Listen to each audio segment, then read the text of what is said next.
these guys were meeting in different restaurants where the bad guys were trying to convince them to pay the money that they owed. And they met at a restaurant called, and I love the name of this restaurant, I need to use it in a book one day, Benny the Bums. So they would meet at the restaurant, and at one point, they take them into the bathroom. Now, I got them all wired up, and I even got a transmitter on them. We're out in the parking lot listening to the threats that are being made. Well, they take them into the bathroom and made them strip. They were doing a strip search, and they had a wand that indicated that there's, the wand lit up, like they said, like a Christmas tree. And so they knew something was going on. And so they ended the meeting. We had met with them at least twice before and had gotten these consensual recordings of the threats.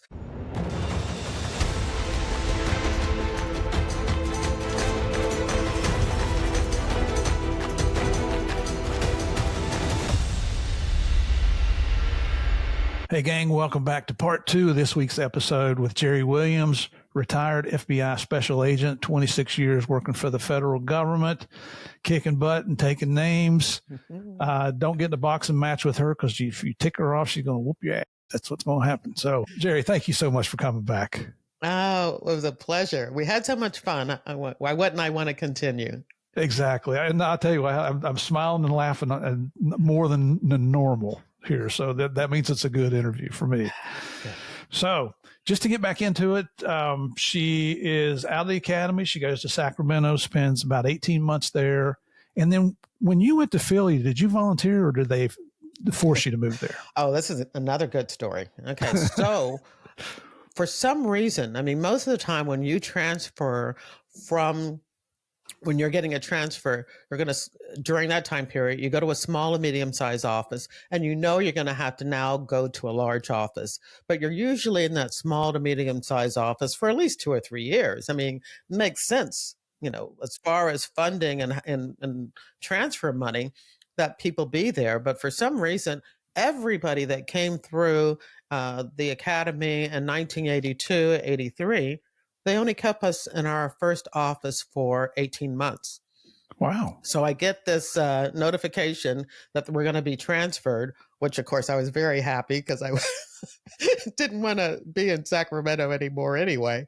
And there were some more stories about Sacramento that we'll talk about at another time. But so, I get notice that they're going to transfer us, and would we do a list of where we might want to go? So I make the list, and Philadelphia is number one. Now it's number one because I went to college in Baltimore. I'm from, I was born in DC, had relatives in DC, relatives in Virginia. And I just thought Philadelphia was cool. I had been there a couple of times. So Philadelphia was number one, Baltimore, DC, all of that. I send off the email, or it wasn't an email, it was an Airtel, but I send off the memo to headquarters about where I would like to get transferred. And a few days later, I get my transfer order, and it's dated the same day as the memo that I had sent to headquarters. So they never saw it. Okay. And it's Philadelphia. And the joke was, as soon as they get my memo and realize they gave me what I want, they're going to rescind my orders. Oh my God, we actually gave somebody what they wanted. How did that happen? That sounds like DEA too. So Philadelphia was my number one choice. Nobody knew it absolutely no way did they know that at the transfer office, but I got what I wanted. So Excellent. I was very excited about that. And I forgot to ask you yesterday, in the academy, did you fill out a wish list? In the academy, we probably did too. And I probably had offices. I don't remember, but we probably did. And I would have had offices on the East Coast, and I got Sacramento. Yeah, that's close. Yeah, it's close. And there was a guy in my class. He had 4 kids. He lived in San Francisco, and he got Richmond. So it was like, what are they doing? Yes. It doesn't make any sense whatsoever. Yeah, we used to have a joke that in agent assignment and headquarters, they bring out a bottle of wine or a bottle of champagne or alcohol, whatever, get a little toddy going there, and then take darts and throw at the map. Okay, who's up next? Yeah, we say the same thing, but it's not one of the, officials that does it. It's a blind monkey. A blind monkey with a dart. Oh, I like it. I like it. There's probably a lot of truth to that. It sounds like it. I mean, when you look at the wish list sometimes and where people end up, I hear it's a little bit better now, but Well, I know for DEA, because the Academy invites my old DEA partner, Javier Pena, a couple of times a year to talk to the basic agent trainees. And, we do it one evening after dinner for a couple hours in the training room. And I love doing it because you just to get to meet all these studs and studettes that are getting ready to have the time of their life. They don't realize how much fun they're about to have. But when I went through, and this was 87, you submitted 5 offices, and one of those had to be a division office. And so I put down, the great places in Norfolk, Virginia, Wilmington, North Carolina, Charleston, South Carolina, Jacksonville, Florida, and Miami Division. Of course, got Miami Division, which was the best thing that could have happened. Just had a blast down there. But now what they do is, where you're going to be assigned before you ever step foot in the academy. Wow. Yeah, because they had so many people that were going through. And then they'd get, just like you, they were from the East Coast and got the West Coast or vice versa, or just whatever. And they would quit. And this is after the government's already invested all this money in your background and your training. And and they might not quit immediately, but some do. And then some would wait that year and then they quit. Yeah. During the time that I came through, there were a number of agents that quit because they got New York and they didn't want to go to New York. And that is, that's really sad. So this makes a lot of sense because, they say that transfers are based on the needs of the office or the needs of the bureau. But a lot of times you have somebody, that has an accounting degree, or some, a language specialty, and they're going someplace that doesn't even need that. Yeah. So we all know that that's not true. Yeah, I don't know that there's any real rhyme or reason as to how they make these decisions other than the blind monkey. Yeah, blind monkey. I like that. So it would be better if they knew ahead of time. And then, you still wasted money on the background investigation, but at least you don't have to go through the training and lose that spot, for somebody who's not going to actually follow through. I don't know what the dollar figure is now, but I know later in life, as I was transferring with DEI, I transferred 7 or 8 times throughout my career, that the average cost was about $100,000 a move. Mm. So you're not talking about chump change. It's a significant amount of money. Oh, yeah. Okay. So we got you in Philly, and what was the first squad that you were assigned to there? It was a government fraud squad. It was a government fraud squad, and the supervisor was in-house supervisor, meaning that he had been an agent on the bank robbery squad, and now was a government fraud supervisor. And a lot of the people on his squad were, also, from that squad. It just was not a good fit, and a lot of it was. I just was not the type of person that could keep my mouth shut. When I saw things are, were not being done fairly. And so I probably voiced my opinion on something that had happened. And, next thing I know, I've been, moved to another operation that was happening out in our Cherry Hill office temporarily, and that didn't work out well either. I had to take some responsibility because obviously I wasn't playing the game right, and we all know. A lot of times, you got to play the game right, but yeah. Those first 4 years, I just don't know. But you were rocking the boat. That's I was rocking the boat. It might not be quite as egregious now, but those are different times back then too. Yeah, I remember, and again, You got me telling stories that I usually don't tell, but I remember, and this is the truth. If anybody thinks that I'm making this up, I'm not making it up. But every morning they would drop off a newspaper. On every squad got a newspaper. And at some point during the morning, I was going through the newspaper. It's a newspaper. It's not like I was reading a woman's magazine. Right. And the next day I get a call from the supervisor asking me to come in to speak with him because he heard I was reading the newspaper. And I'm like, the newspaper that they drop off every morning that's full of news? And so I went in and he's telling me, and I said, well, my point is, who told you I was reading the newspaper and what is their agenda? Right. I mean, that to me is the most important thing. What you're calling me in to talk about me reading the newspaper. Who's this? Who told you? Well, I didn't realize that the supervisor, I was just supposed to say, I'm sorry, and I won't read the newspaper that they drop off every morning anymore. But I didn't. I just went on, who is this person? Because I need to watch out for this person because obviously, he's got something out against me. Well, I didn't know that the supervisor had gone to high school and college with the ASAC. And so the next morning, I'm not making this up. The next morning, I get called into the ASAC to say I was insubordinate to the supervisor. Really? But he's going to give me another chance.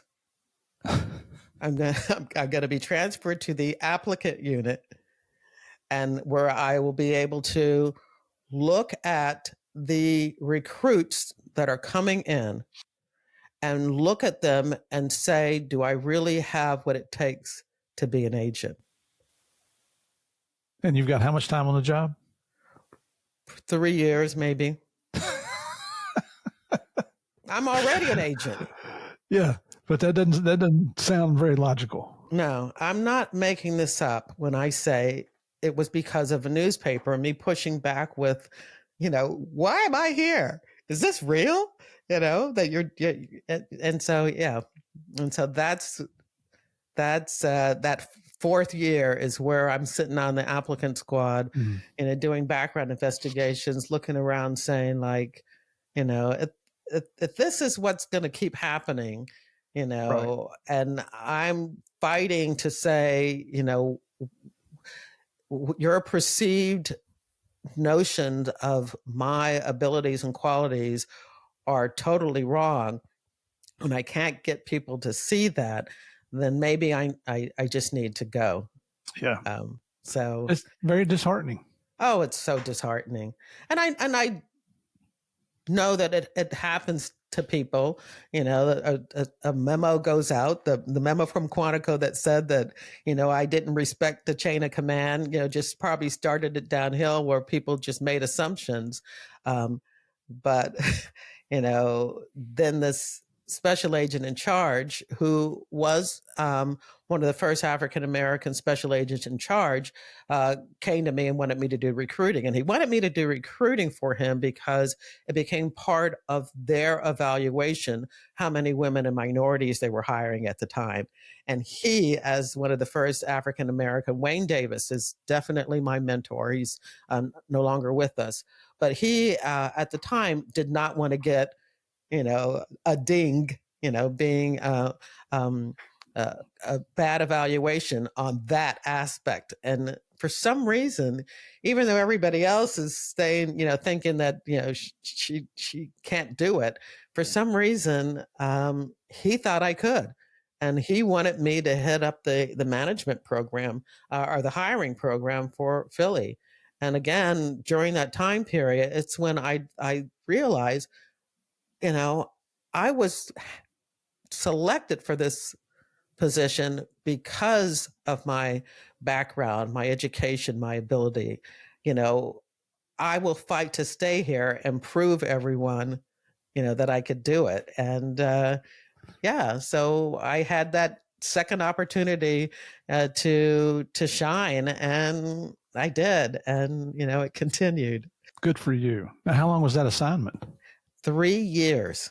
Ooh. 3 years. And so I finally just went in. It was like 1987 by then, and just said, look, having talked to these new agents and applicants about the wonderful work that we're doing, I need to get back to that. I need to start doing that. I need to start making the arrest and doing the search warrants and, having the trials. And like I said, I'm so glad that I stuck it out and I stood up for myself. And, when I got back to working on economic crime, I, ended up working on that same squad for over 11 years, and was the primary relief, the acting supervisor for a good part of it, and was in a position where I was able to help other agents on the squad, figure out how to work their cases. And I think, you could speak to anybody from the Philadelphia division that worked those type of cases, and they would say the same thing. Oh, great. Well, now, was Wayne Davis still the SAC at that time? Oh, no, he was probably only in charge for maybe half of the time that I was working, on recruiting. And then another supervisor, another Wayne Gilbert, came in, and he asked me to stay, and because he also didn't want to get a bad evaluation. Right. But eventually, I helped him out, and then it was time to get back to what I joined the FBI to do. Excellent. Yeah. Now, so when you say economic crimes, explain to our listeners what all that entails. I mean, it's more than fraud, right? Right. Absolutely. So it is, of course, under the white collar crime program. And as we all know, white collar crime is any type of criminal activity that involves basically business transactions. It's where, somebody is engaged with an individual with the intention of defrauding them of either money or something, property of value, by using lies and deception. And so basically that covers economic crime, but you got your Ponzi schemes, your advance fee schemes, your embezzlements, things like that, telemarketing fraud, all of that is covered under economic crime, and I worked all of it. Wow. And I'm sure there's no shortage of business. Oh, no shortage of business, which is really kind of sad also, because the fact that there was no shortage of business, there were many times that we had to turn away people, that may have been defrauded of $100,000, and it was like, it's not big enough. Wow. You haven't reached the economic threshold of the type of cases that the U.S. Attorney's Office is going to be willing to prosecute. Because, I could investigate a case all day long, but if I don't have, a prosecutorial opinion from the U.S. Attorney's Office that they're going to actually, take it to trial, if it gets that far, then what's the use of me investigating it? So many times, we would get cases and I'd look into them and have to turn them down. So that was pretty sad. It is. And, as you're talking about this here, just a couple of years ago, my wife and I were having a fence put in our backyard, and the fence company, the guy seemed honest and everything, had great ratings, and we don't know a lot of people in Orlando. And so we had to send him an advance payment of $1,200, and it was, to lock him in. And I noticed the email, there was a new name on there, and I thought, well, that's his financial person, whoever runs the finances of the company. And it was a scam. If somebody had cloned his email account, and they got me for $1,200, and I'm pissed. And there is no law enforcement agency that is going to investigate that unless you can show that he has scammed, 100 people, and then they can put all of those together, all of those complaints together in one package, of a higher value. Is that what happened? Well, so the Narcos thing came into play, because I was friends with some deputies, from Orange County deputies and some Orlando PD guys, and I mentioned it to what I did is I called the ASAC here in Orlando for DEA, and I said, hey, you got any TFO task force officers with the county? Because I live in the county, not the city. And he's like, yeah, we got, he introduced me to a guy, and of course the ASAC told him who I was and the affiliation with Narcos and Pablo and all that stuff. And so that guy called me, and he's like, man, can I come by and, let's talk about this? I said, sure, come on over to the house. And you can see I got all this is my ego walls everywhere around me. I got one too. Yeah.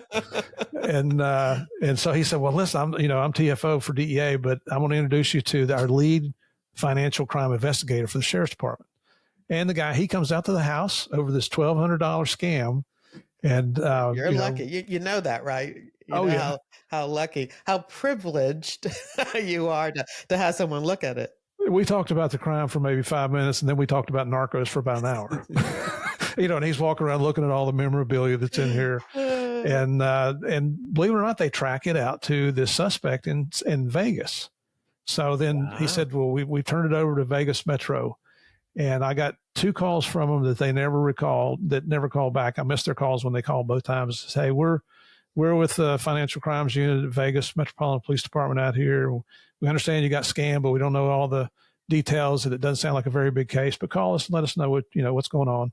And I still haven't heard back from them. They left 2 messages. I called them back twice, and they never returned the call. So, and I know 100% what you're saying is the only reason they even talked to me was because of Narcos. Right. Okay. So it did turn out the way I thought it would. I thought, you were going to say they got the guy, and unfortunate, when it comes to economic crime and fraud, most of the time, people are going to get away with it. So if you want to make some money, fraud may be the way to go. As long as you keep it down low, it's a good moneymaker, because, we're only going to be looking at cases that, have big, huge financial losses. Right. My Ponzi scheme I worked initially, it was a $350 million Ponzi scheme. Holy cow. Now at the end, with clawback and restitution, it ended up being like $130 million in actual loss. But initially, the scheme took in $350 million. Wow. And you just mentioned the term clawback. What's that mean?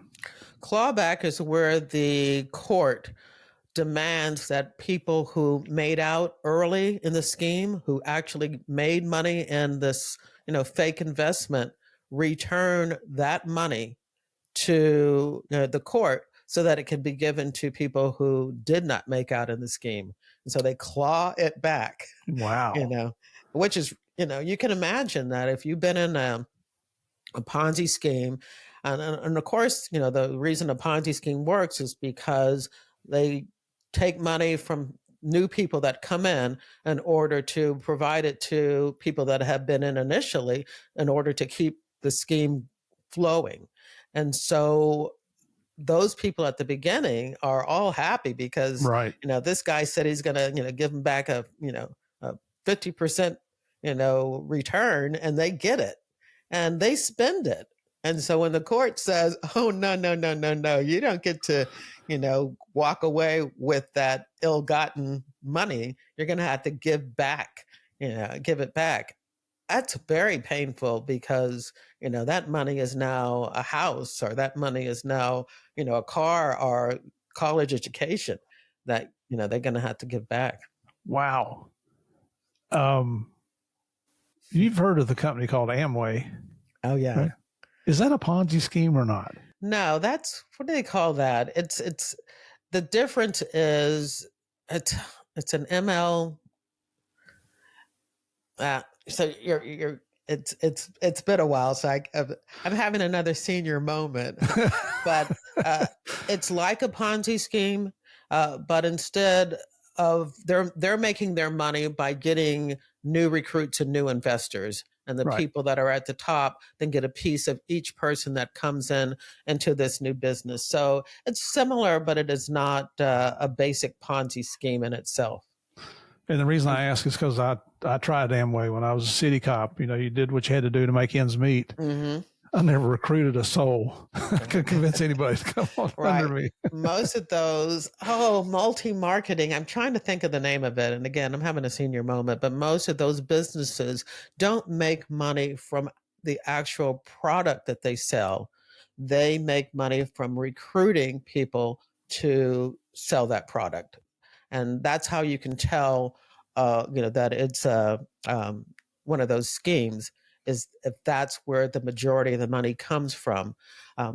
Because when you come in as a new salesperson, you've got to buy the product, to show, your customers, and they sell more product to people that are going to be coming in as salesperson than they actually do to non-affiliated customers. And so that's where that it is a scheme. Yeah. Yeah. I remember we went to that recruitment, I don't know, dinner or whatever. And you're in this, multi-million-dollar house, and you're just, and you're young. And this could be you. Yeah, exactly. Sucker. They got the fish upset. Yeah, but I'm sure their sales tactic was not about how much product you were going to sell to customers, right? But it was all about how you're going to convince other people to come into the program. And not only that, the people you recruit, you want them to have a good sales personality, because they're going to recruit, and you're going to get a cut of that. And it's all about the recruitment of salespeople and not the marketing of the actual product. Wow. Yeah. You kind of mentioned a temporary assignment you had in Cherry Hill, New Jersey, and I don't want to miss that, because you were asked to go and be an acting supervisor. Is that right? Oh, okay. Now that was much later. Oh, was it? Yeah, that was towards the end of my career. Now, I did mention it, but that was another time that I had been assigned to go over there to work on a mortgage fraud investigation. They needed extra bodies, and I went over there to do that, which is really funny. I'm using this opportunity to just complain about all these different things, but it was really funny because there were, in Philadelphia, half of the office lives in South Jersey. Half of the office lives in Pennsylvania. I lived in Philadelphia. I was one of those agents who could walk to work if I wanted to, because I lived in the Queens Village area of Center City, Philadelphia. And when I get this call that I'm going to go work on this mortgage fraud investigation in New Jersey, and there's so many agents who live in New Jersey who would love not to have to cross the bridge, the Ben Franklin Bridge or the Walt Whitman Bridge every day to come into Philly. It, again, was one of those situations where I couldn't keep my mouth shut, because it was like, what? I live in Philly. There are people dying. They would do whatever they needed to do, become somebody's butt boy. Yeah, there you go. in order to get this cushy assignment that's in New Jersey, but you're going to make me, who doesn't have a bureau car assigned to me. Anyway, here I go again. Well, it is the irony of the situation. It makes no sense. Yes. And so that was what was happening in the first 4 years. But I'm going to get off of that. I am not going to talk about anything bad that happened in the first 4 years. I had 26 years in the FBI. The first 4 sucked. There you go. And 22 good years. Yeah, but 22 excellent years. And so that Cherry Hill assignment that you're talking about, where I was the acting supervisor for 6 months, happened towards the end of my career. Do we want to talk about it now, or? Sure, because I don't want to forget. My senior moment will kick in. Yeah, so I was on that one economic crime squad that I talked about for 11 years, and I really loved the work. Had trials, had convictions, had just worked a Group 2 undercover investigation that I was leading, with lots of consensual calls, and it was so much fun. But I had an opportunity to transfer to the Cherry Hill office. I lived in New Jersey, and again, I wanted to take advantage of that opportunity to work in New Jersey, and so I had an opportunity to go out there and work fraud cases in New Jersey. And so I was working out there probably for 3 or 4 years. And at some point, the supervisor became an ASAC. And because, again, I was the primary relief at the time, I became the acting supervisor for the last, for 6 months. But it was poor timing, good timing on his part. He got out of there, but it was just before the inspection. And so the FBI, I don't know how often, but every 3 years or so, they would have an inspection where bigwigs from inspectors from FBI headquarters would come to a division and go through everything. Look at the number of cases, the quality of cases, the money that's being spent, what's happening undercover, making sure everybody was, doing what they were supposed to do. And so now during my 6 months as the acting supervisor, I've got to prepare the office with the interrogatories and all the stuff for the inspection. Not fun. That's one of the worst jobs you can have. Oh, it was just terrible. It's all about paperwork and statistics and justifications. And it was just, I just sat there thinking like, I will never apply for a supervisory position again, because I had applied to be the supervisor of the squad that I was on for 11 years and didn't get it, and which was one of the reasons I decided to move on.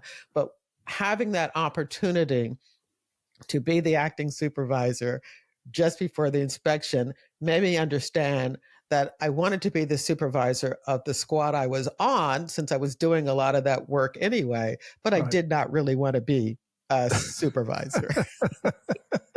So it all worked out in the end, but it all worked out at the end. Those inspections, they get so tedious. They even go out to your G car and, okay, have you got a fire extinguisher? Have you got this? Have you got that? It gets ridiculous. And then when the person, so I was there for, like I said, for the months leading up to it and during the inspection. And so, when somebody comes in and there is something, that is wrong, then you have to sit there and write the memo and the justification. And it was, I was like, oh no.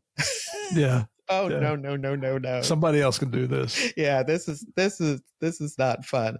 Yeah. But I did get a call because, they were now going to be looking for, because the inspection was coming, they did not put out, they didn't advertise the job, so that's why I had it for 6 months, because it just didn't make any sense to bring somebody new in when there was going to be an inspection.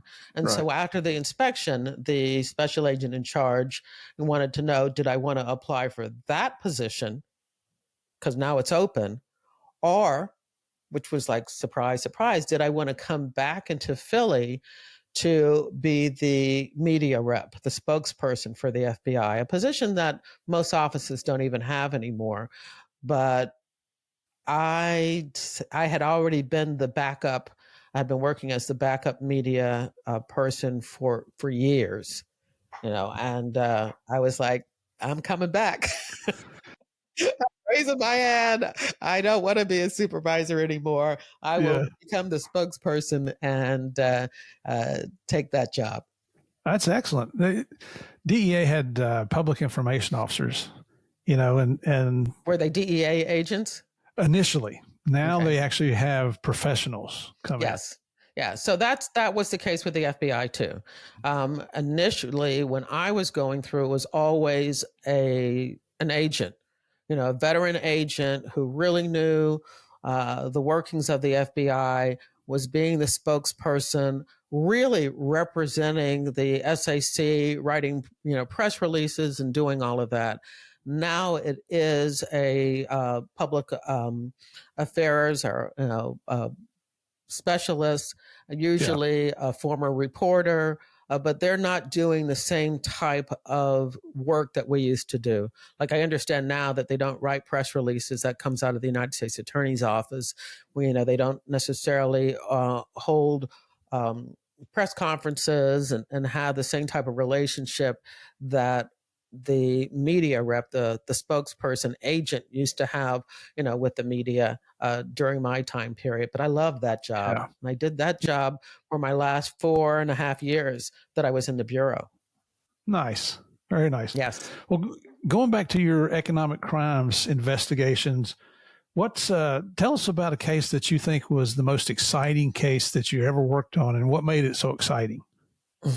Well, it was really strange because, again, I'm an economic crime agent, a fraud agent, and I am working this Group 2 undercover investigation, which I worked for probably 3 or 4 years, where it was a business to business telemarketing fraud, where they had businesses throughout Philadelphia that were involved in this scam. It was called a light bulb scam, but they sold industrial and maintenance products to companies throughout the country.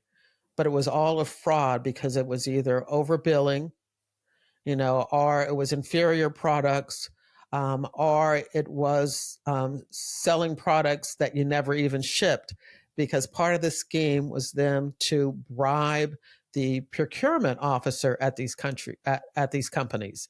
And so somebody would do a cold call into the company, find out who the procurement officer was, and then tell them that they would send them gift certificates, to Sears for big screen TVs, refrigerators, riding lawnmowers, washing machines, for their personal use, if they were interested in approving invoices from the maintenance industrial company. And so they would have the procurement officer in their pocket, and they would just invoice them for stuff that was ridiculous. It was called Operation Duct Tape. Because one of the things that they sold was, rolls of duct tape that would be, $2.50 at Home Depot, and they'd sell it for $25 or $50 a roll. And then they send them thousands of rolls of duct tape, to the point where the procurement officer or the maintenance man or whoever was in charge of buying the stuff would have to hide it because, they had a supply closet full of stuff that was ridiculous, because once they were in, once they got caught up in the scam, the companies would just keep sending out product. So that was the case. And I loved that case. And it was very, very successful. We did a search warrant. We did 2 days of search warrants where we went out and notified and searched 14 different companies over a 2-day period. Because again, this was a Philadelphia light bulb. I read something where, what's his name? The Seinfeld. Well, that was one of the jobs that he had when he was young as an actor, were doing these telemarketing, selling light bulbs and supplies as a telemarketer online. So it was a really big thing. And for some reason, New York, Philadelphia really persisted in the scheme. But that was the case. But I had one company come in, and there were 2 brothers, and they came in to for proffer, to talk about their business and the fact that we had searched, their business and closed them down because they were doing this scheme. And the attorney says, after the proffer has gone real well and things look good, he said, "Well, are you going to tell them? Are you going to tell her about the them shooting the shotgun, or not the shotgun, the gunshot?" And I'm like, "What are you talking about?" And this company had gotten into an extortion, a credit extortion problem with some associate members of the Philly mob. They had they would have outstanding invoices that they know they're going to get paid for, and so they would get checks that they would take to this check cashing place, and sometimes the checks would bounce, and so now they had to get a loan out from the check cashing place, and they had just gotten into way over their head. They owed so much money because, of course, there were some ridiculous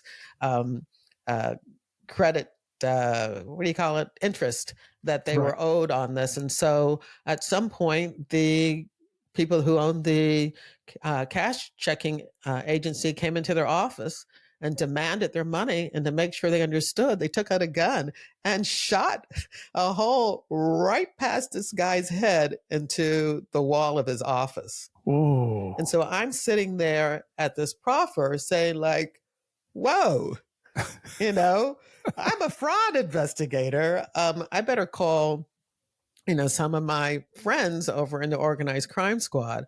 But when they got to it, they said that this guy is not a main member. He's not one of our targets. They're an associate. They were the three guys were DeSuma, D'Amelia, and Delilia. All names that end in A.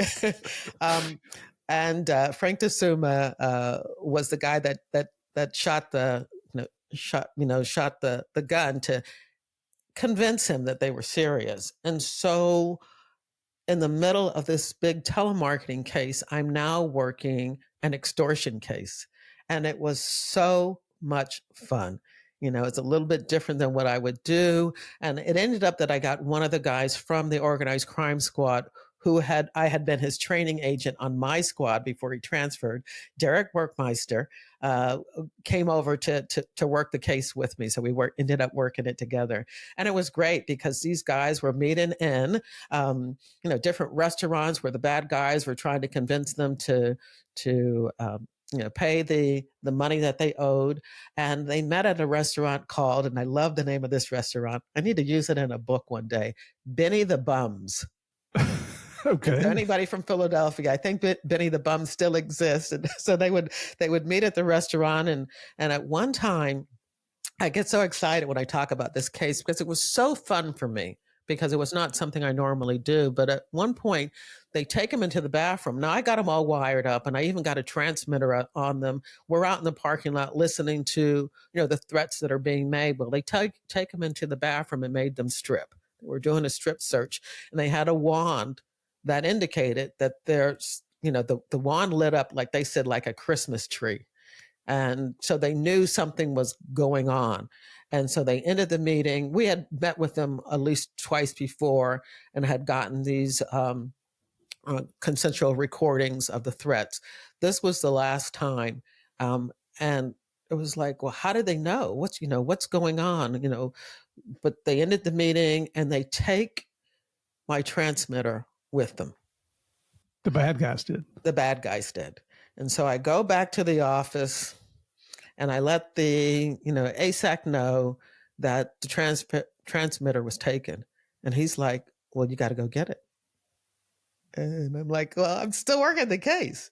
He said, well, that's a lot of money and you got to go get it.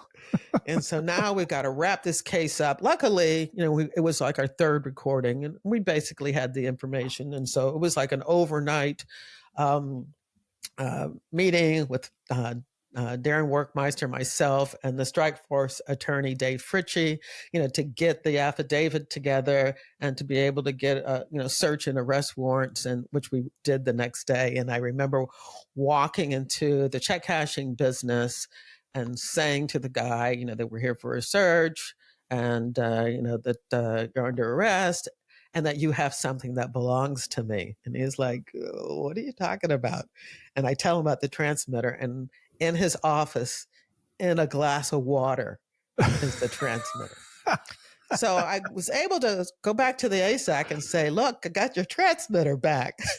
That's accountable property. Yes, but I don't think it's any good anymore. Well, when they found the transmitter, did they not do anything to the guy that was wearing the transmitter? No, because I guess they assumed that we were listening. Yeah. But they did take it, And you know what? We found out at the end, and all of this can be verified because I had the two brothers on my podcast. No kidding. Yes. I had such a good relationship with them that, as I'm doing the podcast, I found out that one of them is listening to the podcast. He comments on something on LinkedIn. And so I contacted them. And so they come on the podcast. So they're telling all of this story on the podcast. But we found out that the reason that the bad guys knew that he was cooperating with us is because his father-in-law, who was in the middle of a divorce, who hated his guts, it was Gary, the brother named Gary, told the bad guys. he knew the check cashers. He knew that, that what was going on. And so he called them and said that he was working with the FBI and he's wired. And so that's when they called this meeting. They immediately took him to the bathroom and made him strip. Oh, the motivation behind these guys, it's his it's just father-in-law like hated him that much. Wow. Yeah. Wow. Anyway, that was a great case. Yeah. We went to one of them pled guilty, or two of them pled guilty, but the one who shot the gun, Frank DeSuma, is it Frank?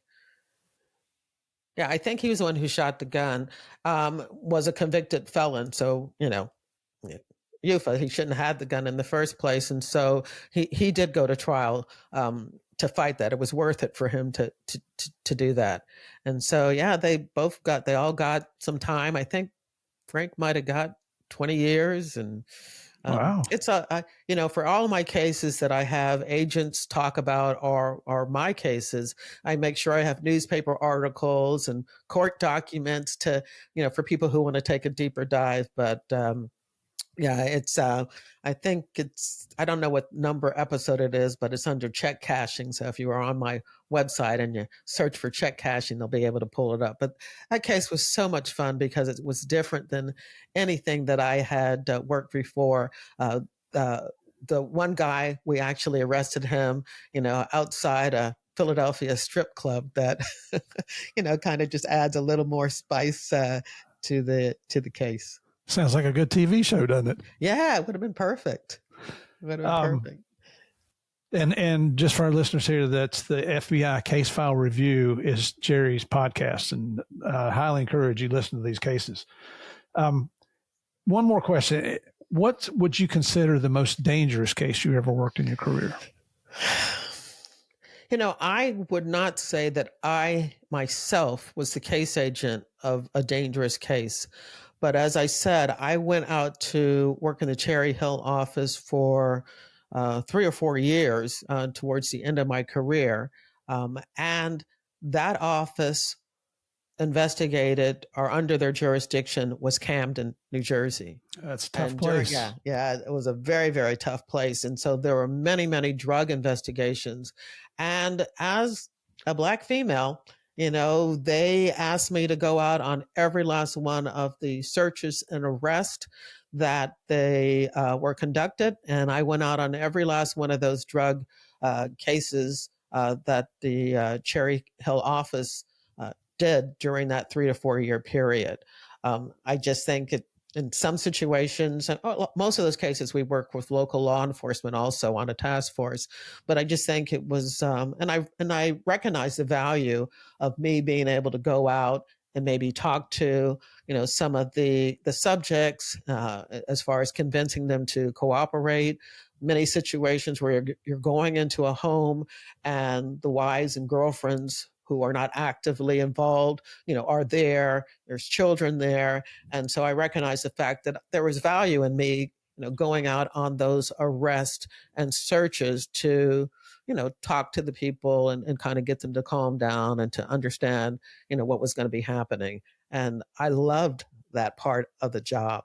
And one of the best things that I would say that I was able to do during my career is work a case with one of the drug agents. It was a mortgage fraud case where it's almost like Stringer Bell from The Wire, where this drug dealer was trying to use his drug proceeds to do a legitimate business, and which was his girlfriend sold real estate. He would buy houses trying to flip them, but he was selling them to people that couldn't afford them, and it was a mortgage fraud case. And so I worked that case together with the drug agent. And one of the best things that I'm proud about is being able to turn one of those drug dealers and help him. He was cooperating with us, help him see the light and become a proud contributor to the community, and actually attend PTA meetings with his sons, who he was able to get custody of. And I actually was able, when I became the spokesperson, the media person, to get the Philadelphia Inquirer to do an article about this guy and the transition that he had made. And so I'm very proud of that. I wish I knew where he was today, but being able to work that case over a 2 or 3 year period and see him grow from being a drug dealer who had 4 kids that, he was not supporting, to a person who I was able to encourage to get DNA tests, paternity tests, find out only 2 of them were his, and then to go ahead and file for custody of those 2 kids, take them, move to Delaware, get a good job, and begin supporting them, and again, becoming a member of the PTA. That is not something to be glossed over. No, because everybody thinks that law enforcement, all we're going to do is put people in jail and throw away the key. When you have an opportunity like that, that's something to really be proud of in your career. I love the fact that you brought that story to light, because that was the last question I was going to ask you, is which one were you most proud of? And it sounds like that's the one. Oh, that's the one. And I need to give a shout out to Jim Smith, who was the FBI agent that I worked with. He passed away last year.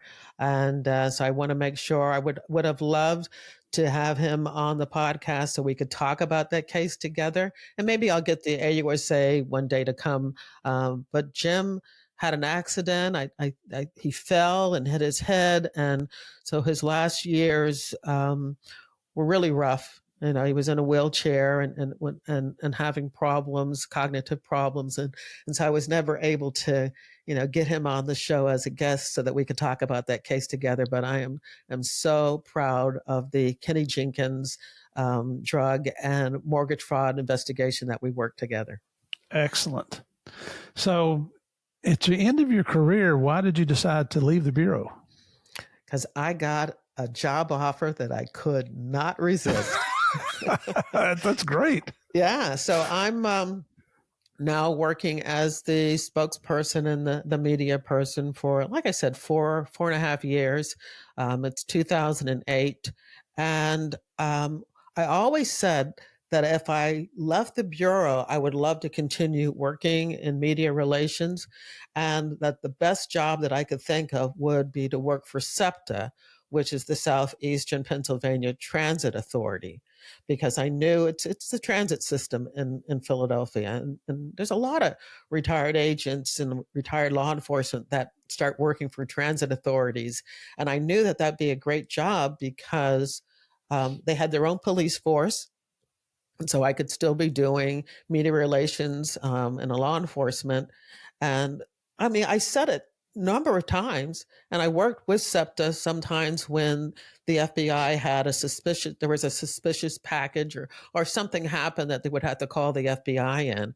And so I get this call one day saying that they were looking for, somebody for their media department, and would I like to apply? And I was like, yes. I had, at that time, 26 years.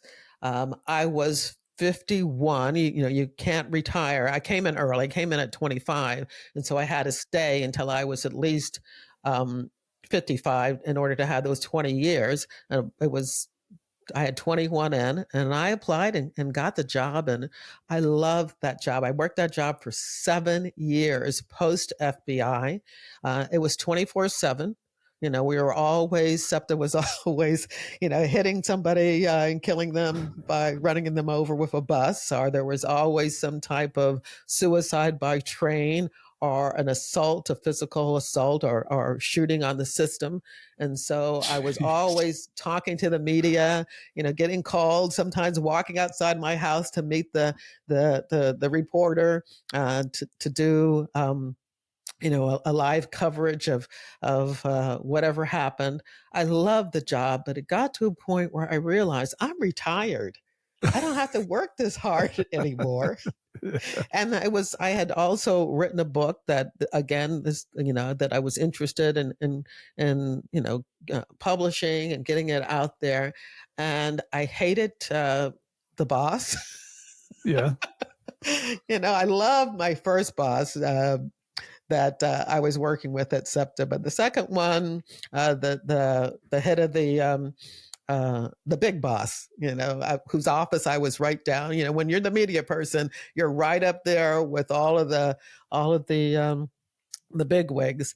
And I shouldn't have said I hated him. I liked him as a person, but it was difficult to work on some of the things he was working on. And so I decided, you know what, I don't have to do this, and I left. But I love SEPTA. I love SEPTA today. They're having some, financing issues, but it's a good agency. The trains, the buses, the subways, and the trolleys, and I love using public transportation as I travel around the world because I am a convert.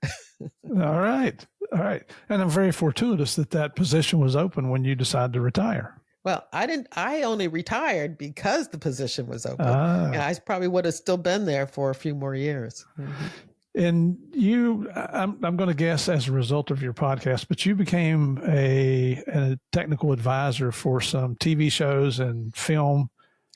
Anything we've heard of, and what was your responsibility in those roles? Yeah. So because of the podcast, and I really don't talk about current events, when I'm talking on, to the media, I'm usually talking about the FBI and books, TV, and movies.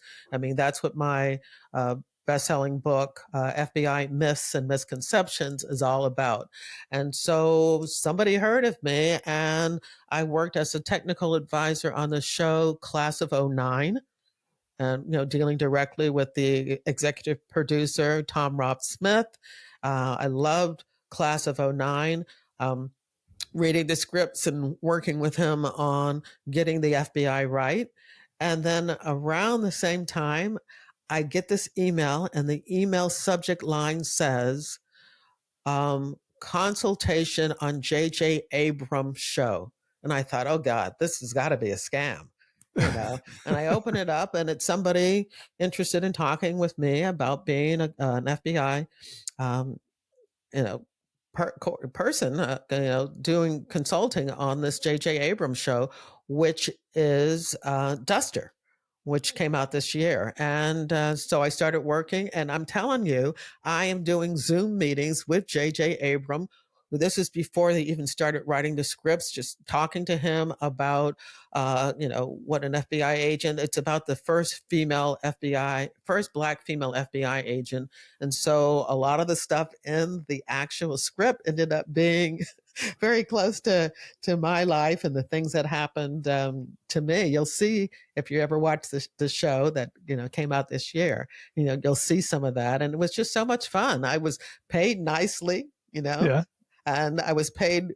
My contract was for every episode and every season that show would run. And unfortunately, the show did not get a second season. So my cash cow money opportunity just dried up. Yeah, but what a unique opportunity. I mean, not every law enforcement person gets an opportunity to do something like that. Yeah, it was so much fun. And just being able to read the scripts and work with them on that helped me a lot as an author myself, trying to write crime novels. I learned a lot from J.J. Abrams directly, and from LaToya Morgan, who is also the producer and scriptwriter from that. It was a great experience, and I still love the show. That's very cool. Very cool. Yeah. Again, some similarities in our lives. Yes, indeed, because we've all had a little taste of Hollywood. I've actually, worked with a group of producers on pitching for a TV show. It's hard. It is. We went out to everyone. I was the main pitch person, talking about what the show concept, and we went out to everyone: Disney, Netflix, BET. I was about 6 or 7, that we did pitches with, and nobody bought the show, but it was fun, just working on the concept, and the possibility was exciting.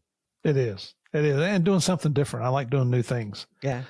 When you started your podcast now in 2016, is that right? January of 2016.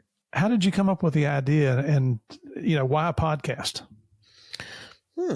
Well, at the time, my literary agent was saying that I needed to build a platform because, publishing, they look for good books, but they also look for people that could help them sell those good books. So Right. what is your platform? How can you help us sell this book? And so he wanted me to start building my platform.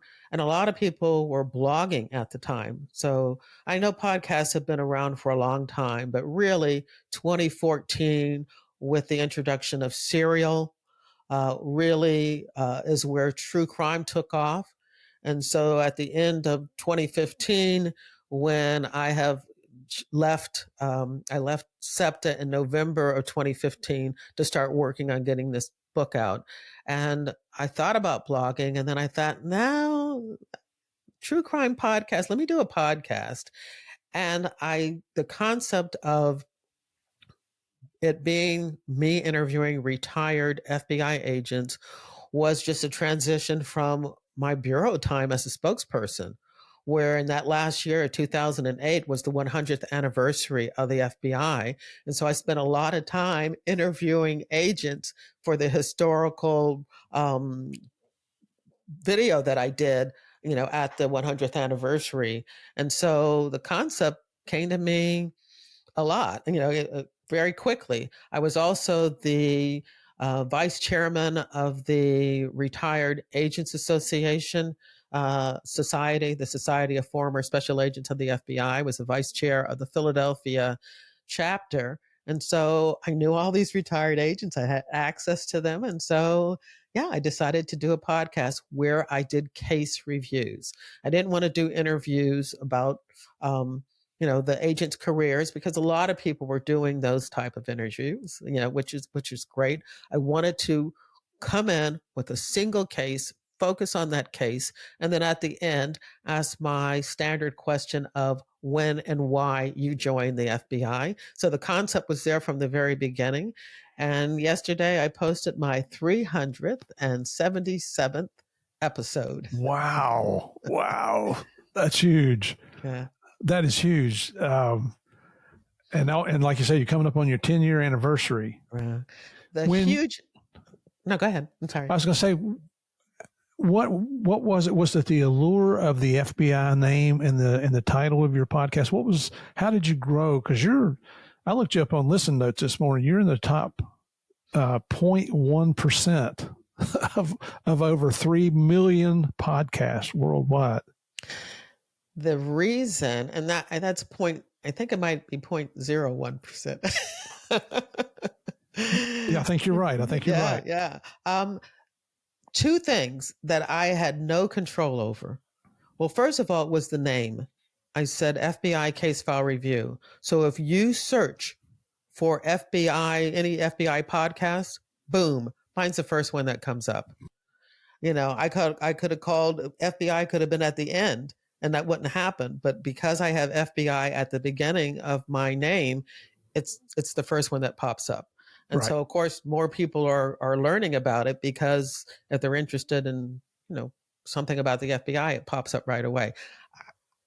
I would like to say that was a strategic move on my part, but it wasn't. I just decided to call it FBI. And then, again, had no control over this. About 3 weeks or 3 or 4 weeks into starting the podcast, iTunes, which was Apple Podcasts, what they called it at the time, selected it as one of their new and noteworthy podcasts, and they highlighted it on the front page of the iTunes website. And I'm telling you, I went from a few hundred that were listening a week to 25,000 people who were listening to it. Now that number dwindled down to like 5,000.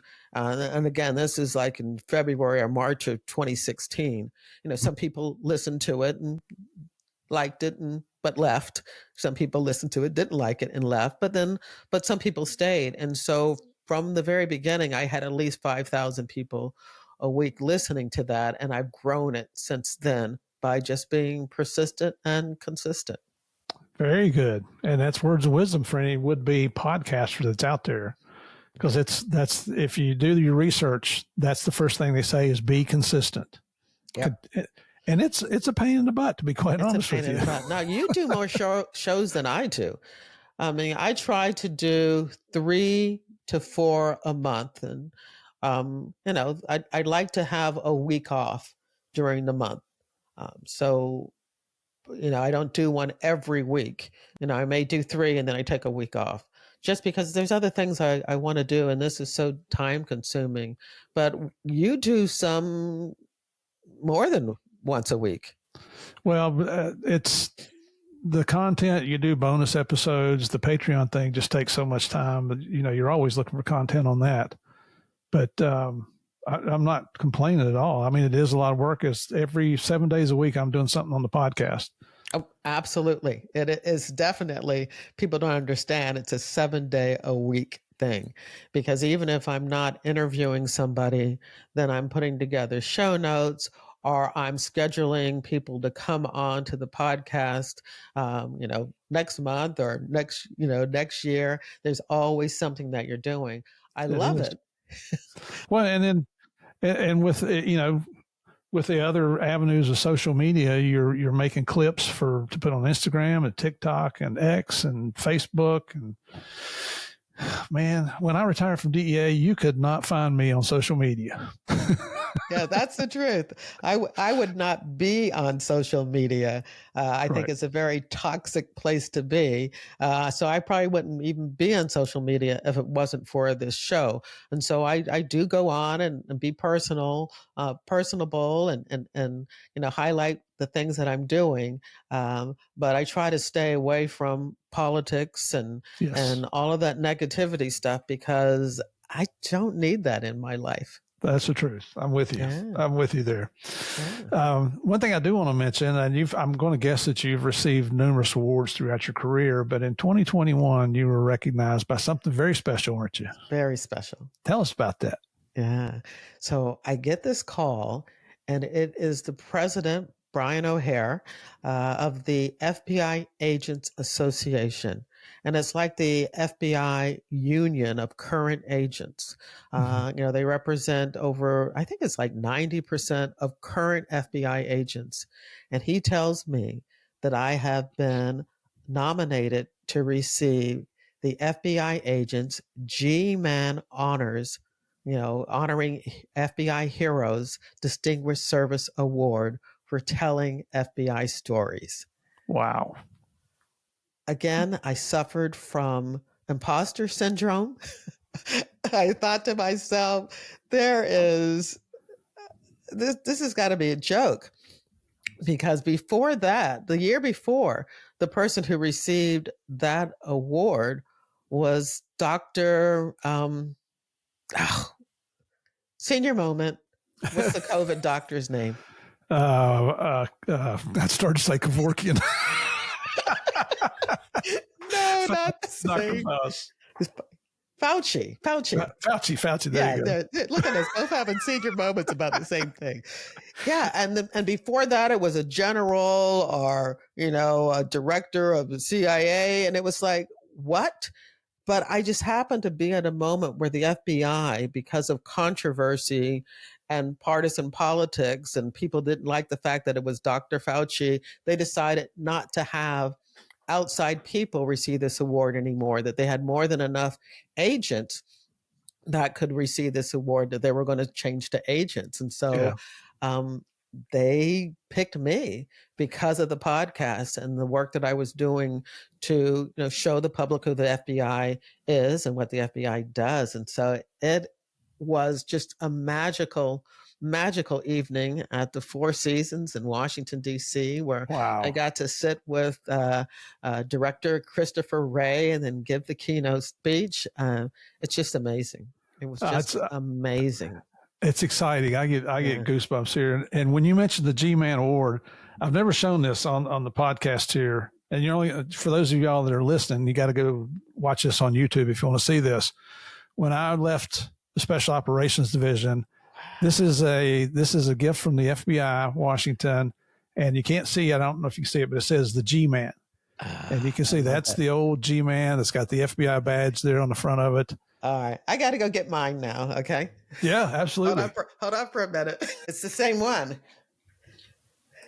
Is that, yeah, well, yours is a little bit bigger and it's got a nice plaque, but still, it's still the same concept. Yeah. Fantastic. And it's got the old Tommy gun. Yeah. Yep. And it's got the seal and everything. Yeah. This is the award that I got. Oh, it's a little dusty. Don't look at that. But this is just so special for me. When you're recognized by your own colleagues, for me, there's no higher honor.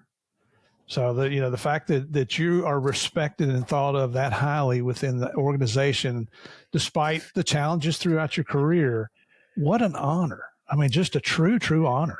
And, and this is a great way to do a full circle moment, because I did spend so much of this interview, talking about the issues and problems and troubles and, that I had earlier in my career. But it's worth talking about that and being real and honest, because at the end, I'm the spokesperson for the Philadelphia office. I'm the person who initially thought maybe this wasn't the right place for me, who was initially told maybe the FBI is not the right place for me. And at the end, I'm the spokesperson representing the FBI. And then after I retire, I get this award from the FBI Agents Association because of my love of the FBI and my support of the FBI. And so that's why it's important to tell those stories, to show people that if you just stick it out, that if you're tough, that you're persistent, that you belong, that you have something of value to offer, that it will all work out at the end. Absolutely. And that's one of the things we talk about here on the show is you never give up. Never give up. What a great legacy to leave. That is just, it's very awe-inspiring. And so one more question for you, and then I'm going to let you go. Before you go, though, do you have any thoughts or words of wisdom that you might want to offer to anybody who's considering a career in law enforcement or as a first responder, or just anything in general that you'd like to leave the listeners with? It is the most noble and satisfying job in the world. You may not make a lot of money, but every day you can go home knowing that you have contributed to the world, to humanity, that you've helped someone, and that the bottom line is the people who really know what law enforcement and first responders do, they know that you are giving your all, you're sacrificing not only your time with your family, but sometimes your mental health, and that you're doing it all for the folks that you work for, the American people. There you go. We worked as public servants our entire professional careers. And for listeners that listen to this all the time, hear me say it repeatedly. Some people look at that term public servant as a derogatory term. I don't. I look at it as a badge of honor because we chose to serve our fellow man. And if you look at the book of instructions, which is called the Holy Bible, it'll tell you there's no greater calling. Okay. No greater calling. So, what a hoot to have you on here, Jerri. I think I've smiled the entire interview, which is fine. That's a good thing. But to have somebody of your caliber with your experience who is recognized by their own colleagues is a gift and a true honor. So thank you so much for coming on here. Well, thank you for having me. Your career is also inspiring, what you've done. And so it's my honor to be here today and to know that we're fellow podcasters working together. So it's exciting. Thank you for having me. Yes, ma'am. And before you go here, if you guys want to find out more about Jerri Williams, her podcast again is the FBI Case File Review. Highly recommended. I mean, I highly recommend it. Even if you just go listen to one episode, go check it out and see what she's got going there. Because when Morgan and I were planning this one, The Game of Crimes, hers is one of the podcasts we listen to first to see, okay, how do you do this? How do you conduct an interview? Wow. What are the ideas? So thank you for that, Jerri.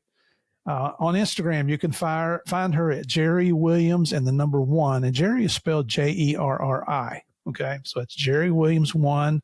And you can also find FBI case file review. And I'm putting a plaque up here so you can see this as we're talking here, because you're not going to remember all this. On Facebook, you can find her at Jerri Williams -Wert, W-E-R-T. No, that's my personal one. So it's Jerri Williams author. There you go. My author page. Very good. Thank you for correcting that. On TikTok, FBI case file review. On X, Jerri Williams 1 and FBI case file review. On LinkedIn, Jerri Williams and FBI case file review. And her website. Go check out this website, because I got a website. It's not nearly as good as hers, okay? And that's jerriwilliams.com. I'm looking at it right now. There's everything on here from her bio to all the books that she's done, to access to the podcast, to her blog. She's got news and events on there, a reader team newsletter. And the one thing I really like is you got this thing on there called Buy Me a Cup of Coffee. Yeah. That's just cool. Yep. Who doesn't? Yep. Coffee. There you go. So come on over and check her out. Support her on her podcast. You know, this is what we do. I'm not in competition with Jerri. She's certainly not in competition with me. But we were fellow brother and sister law enforcement professionals. And in retirement, that brotherhood and that sisterhood continues. Do I pick on the Bureau? Of course I do. Do they pick on DEA? Of course they do. But that's the camaraderie between agents. It's nothing personal. You know, I say this on the Patreon side all the time. It's okay for people to have differences of opinions. That doesn't mean we have to be enemies. We all have independent minds. God gave us a brain to make up our own decisions. So just keep that in mind. Yeah. So for all the listeners, again, thank you so much for continuing to come back every week. If you're listening to this on audio and you haven't checked us out on YouTube yet, do me a favor, go over to YouTube, type in Game of Crimes Podcast in the search bar, hit the subscribe button. We just went over the 2,000 subscriber mark, which for me is huge. I've been working on that all year, but come over and check it out. Listen and watch some of the podcast interviews, meet the guests, see what they look like, hit the like button and send me your comments. Not sure what's wrong with you people, but I do know why you keep coming back every week. It's because you enjoy playing the biggest, the baddest, the most dangerous game of all, and that's the Game of Crimes. God bless. See y'all next week.